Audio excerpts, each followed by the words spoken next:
Hey, beautiful people, welcome back again. So, let's not waste a lot of time here. It's getting cold, guys. You see the way I'm rubbing myself, right? Yeah, look at my hands, I'm shaking. So, let's go straight and talk about countries you can move abroad with your family. So, if you are that person and you've been asking questions, if you can actually move abroad with your family, then this is the video you need. Now, I'm going to talk about these countries to you. Then I will tell you the easiest way to use to migrate to this country, which is probably or possibly going to be the study pathway. Do not forget that I have said many times that the study pathway is the easiest pathway you can use to immigrate to any country. Yes, I know it's expensive, but again, look for what you can afford and jackpot there. Also, remember that if you are looking for what you can afford, also put into consideration that what you can afford may be where you can't go with your family. So, in this case, I will advise you to go first. While you are there, you struggle and get a job, raise money. Then, while your family can also raise money when you finish with school and possibly get time to work, you can now invite your family because most countries abroad they would allow you bring in your family as soon as you've gotten a permanent job. So this is the technique you should use. But for now, these countries you can move with your family immediately you get admissions and you are about to apply for a study visa. Now, the very first one I want to talk about is Denmark. First, let me say something here. Danish embassy is not in Cameroon. So if you are a Cameroonian, you have to go to Nigeria to actually apply for the study visa to Denmark. And remember, you are submitting separate applications with your family, with your spouse. Let me put it this way, in case you are going to be applying with your wife, your husband, know that you are submitting separate applications.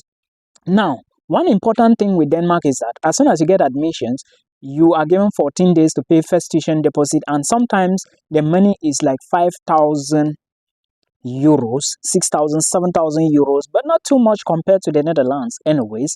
But just remember that you have to pay tuition deposit before you can begin visa application because it is even your school that has to start the application process for you. Then you can now go to VFS Global and continue from there. So please put this into consideration. Now, let me make you understand that Denmark have two intakes. As I'm talking to you, the January-February intake is on, and I think admission should be closing now in the few remaining schools that were still open. And this intake is usually the smallest because most programs are not open. So if you really want to move to Denmark, apply for the August-September intake, which is going to be opening but next year, right? Yeah. So that is it. You can move to Denmark with your family, and after studies, you are going to get 3 years post-graduation work permit.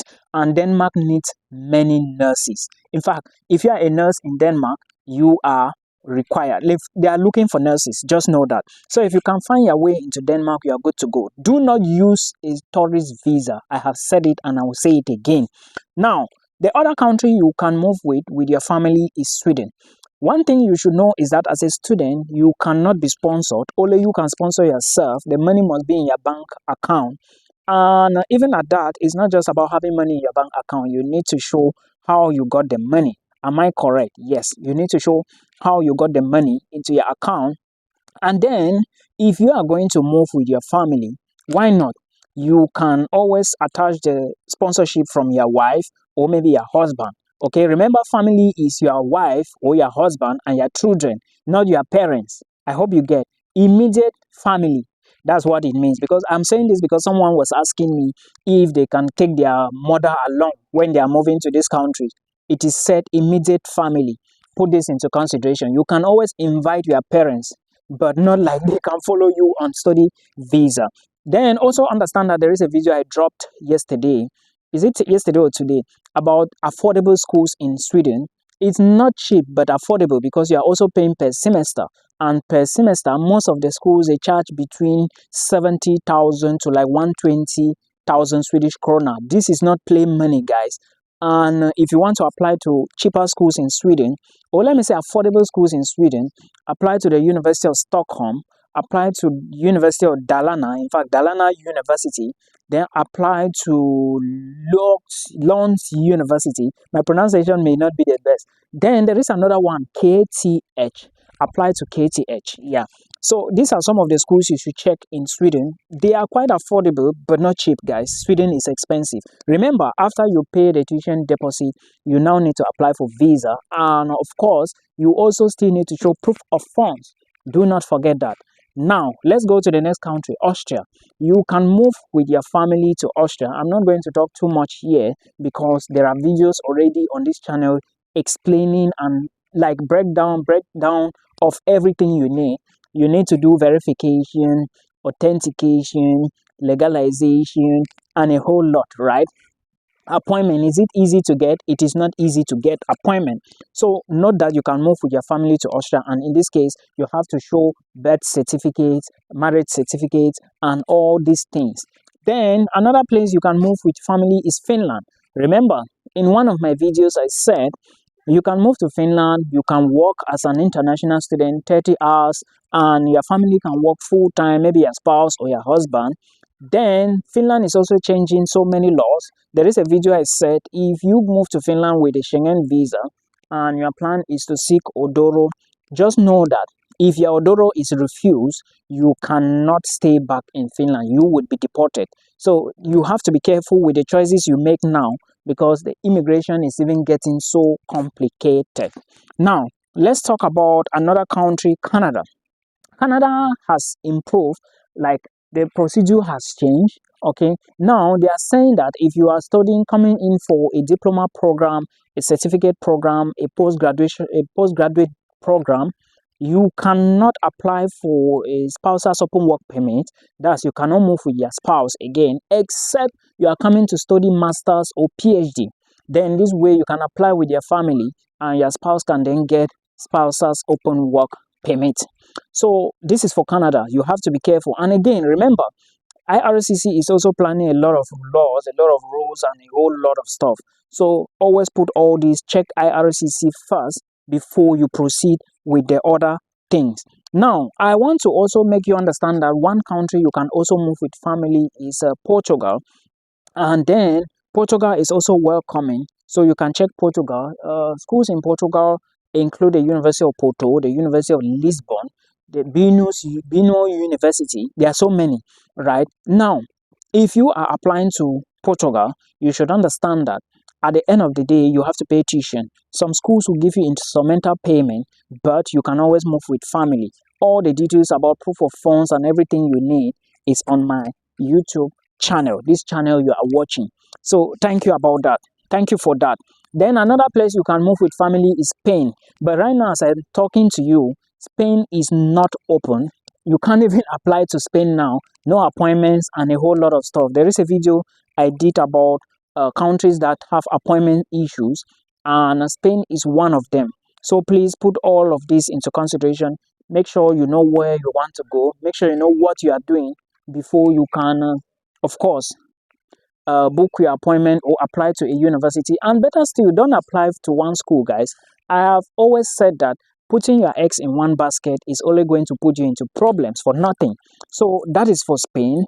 Then let's talk about these other countries, Slovakia and the Netherlands. Many people are asking me about the Netherlands. Can we move with family to the Netherlands? My answer is always yes. But remember, this money is not going to be easy. After giving all your money to the school, now the school is going to be doing your visa application for you alone.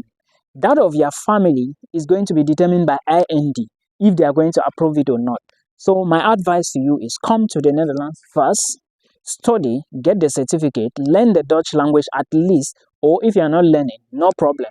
Find a job which can pay you at least 1,200 a month, then you bring in your family. But trust me, if you study here, you cannot just take a job for. In fact, remember in the Netherlands, they pay you according to level of education.